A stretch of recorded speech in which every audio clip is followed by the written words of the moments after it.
Good morning, students.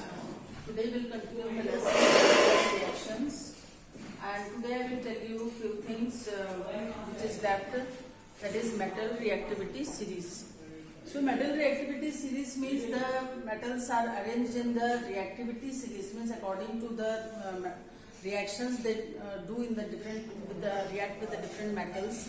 The metals are arranged according to, means the most reactive metal is arranged in the top of the reactivity series and the least reactive metals are arranged at the bottom.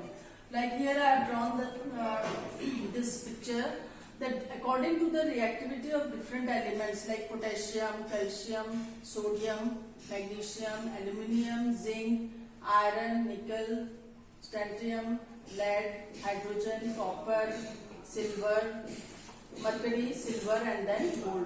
This is the reactivity series. Reactivity series means they are arranged, means the metals are arranged in a series in the descending order of their reactivity. Descending order means at the top the most reactive elements are present, and as we go down the reactivity of the metal decreases. Like here we can see that potassium is at the top, means potassium is the most reactive element. After that comes calcium, then sodium, magnesium, aluminium, zinc, and so on. And the least reactive metal means which react less with other elements, and that is the gold. So here one thing also you have to see that all these are metals except the hydrogen. Hydrogen is a non-metal, but it is also present in the reactivity series, because hydrogen is not a metal but it is listed in series because it is means for comparison. Comparison means these metals which are above the hydrogen. These metals like calcium, potassium, sodium, magnesium, aluminium, zinc, iron, nickel, strontium, lead and lead. Up to lead, these metals can displace hydrogen ions from the water, and acid as well as alkalis. Means they displace the hydrogen ions from water. Water means H2O, acid as well as alkalis. That's why the hydrogen is present in between the reactivity series to compare the how the other metals which are present above the hydrogen, they can displace hydrogen ions, and the metals which are present below the hydrogen element, that is copper, mercury, silver, gold, these four they cannot do so. Cannot do so means they cannot displace hydrogen ions from the water, acid and alkalis. So this is the reactivity series, and here you can see that these metals that react with water. So what are the metals which react with water in the reactivity series? So potassium K, its symbol is calcium Ca, and sodium. So these three metals they can react with water, and other metals which react with acids, and which are the metals like magnesium, aluminium Al, zinc Zn, iron Fe, nickel Ni, strontium Sn, and lead Pb. So these metals they react with the acids, and there are some metals which are highly unreactive. Unreactive means they cannot react, especially like mercury, silver, and gold. And gold is the least reactive. It cannot react with any other metals. It is also called the noble metals because it does not react. So these are the few things you have to study, how the metals are arranged according to the reactivity series. And one thing also you have to see that as we move down from the potassium to gold, means potassium is at the top and gold is at the down, means below.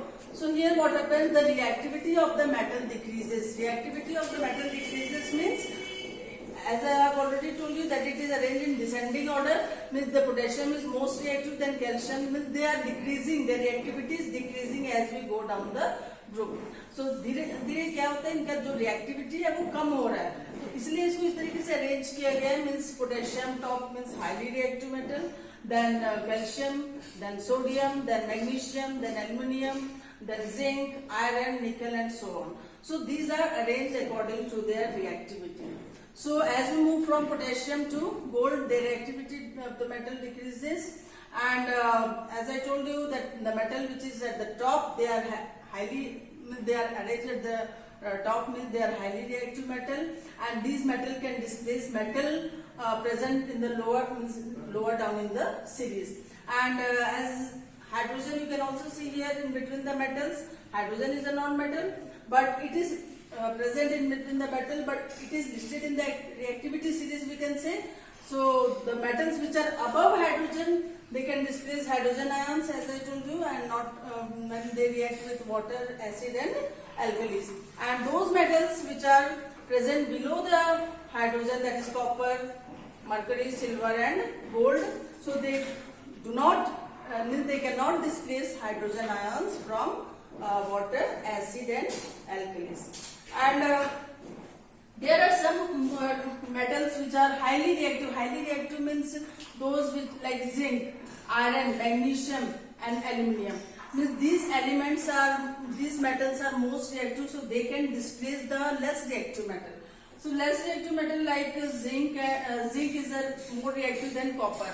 So zinc will displace copper from the copper sulfate solution.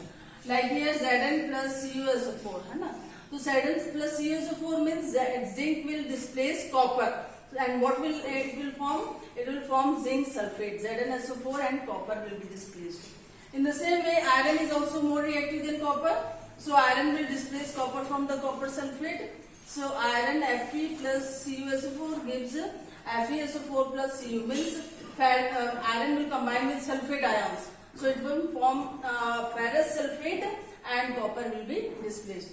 In the third reaction, you can see that magnesium is more reactive than copper. So magnesium will also displace copper from the copper sulfate solution. So here what will you see after reacting magnesium with copper sulfate? It will form magnesium sulfate, that is MgSO4 plus Cu. So here zinc, iron, magnesium, they are more reactive than copper. So here in the reactivity series also it is said that the more reactive element will displace the less reactive element from the reaction. Like here the zinc is displacing the copper from the copper sulfate, iron is displacing copper from the copper sulfate solution. In the same way, magnesium is also displacing like copper from the copper sulfate solution.